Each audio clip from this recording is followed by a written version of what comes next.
it's such a nostalgic thing. Like, I used to love the magazines, like the WWF magazine and the Raw magazine.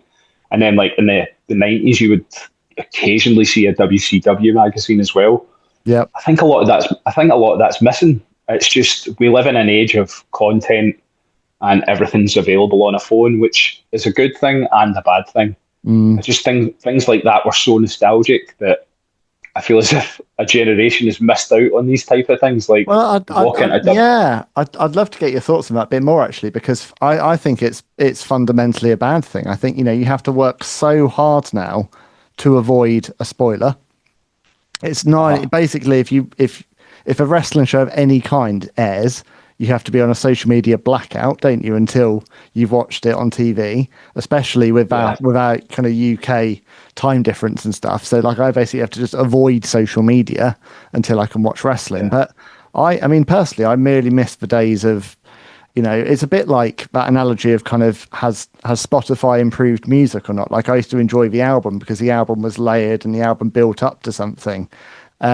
Whereas now it's like, just go straight into the main event, go straight into this last 30 seconds out of context of a main event. I think it's kind of hurting storytelling in wrestling. I think that kind of layered show, everything that builds up to a match, the psychology of a match and sticking with it, as you say, like the Pete Dunne match, like 30, 40 minutes, or watch the last 30 seconds. I feel like we're losing that patience to just really, be absorbed by wrestling into all the drama. Yeah, I think that's just the way life is just now. Yeah. Like, me and one of my friends, Sweeney, back home, we talk about it all the time. Born in the wrong era, born in the wrong generation.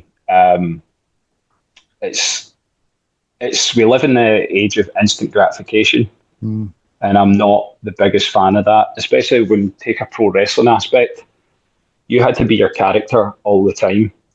And I kind of miss those days where you could be your character. And I don't put a lot of personal stuff on social media just because I want a clear separation. I like my own life in pro wrestling and I like my private life away from that.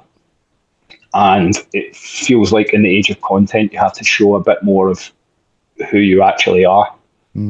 Which again has positives and negatives, but I just kind of miss that, where you could just remain in character and be that way. Like, I look at MJF and AEW, like, I love that he can keep his character the whole time. Yeah. And people pay to see that. They don't want to see who he was, outside the ring. He is his character and that's that.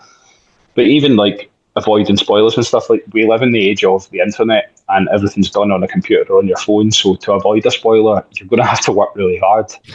And it's like, people say, we'll just stay off the internet. Well, for example, you're podcasting, so your job might entitle I need to be on social media or the internet, so it's going to be hard to avoid a spoiler. It is. And I on the days of PLEs, if I know I'm going to be covering it for a channel, I just know I have to be on a complete blackout until I've managed to watch it, which with family life isn't always the easiest thing to do. I can't just start watching the show at 6 a.m. It might be that night when I start watching it. But as you say, maybe it's the era we're in.